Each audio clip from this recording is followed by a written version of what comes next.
Sabi ni Juan sa John 3:16, gayon na lamang ang pag-ibig ng Diyos sa sangkatauhan, kaya't ibinigay niya ang kanyang kaisa-isang anak upang ang sino mang sumampalataya sa kanya ay hindi mapahamak, kundi magkaroon ng buhay na walang hanggan. Sana maunawaan ng tao yung nakasulat sa John 3:16 na sinabi ni Juan na ang sino mang sumampalataya sa Panginoong Jesucristo ay hindi mapapahamak kundi magkaroon ng buhay ng walang hanggan. Sana tayong mga tao magkaroon din tayo ng pusong mapagpakumbaba tulad ng Diyos na nagkatawang tao na bumaba dito sa lupa upang maligtas tayo at hindi tayo mapahamak.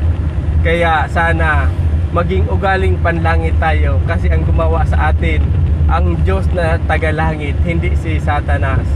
Bigyan natin ng daan ang kapayapaan dahil nakasulat sa Genesis chapter 1 verse 27, likhain natin ang tao ayon sa ating larawan at ayon sa ating wangis. Kaya habang tayo ay nabubuhay, hanapin natin ang Diyos at magbasa tayo ng Biblia upang makilala natin ang Diyos at upang maging ugaling panlangit tayo, kasi Diyos ang lumikha sa atin.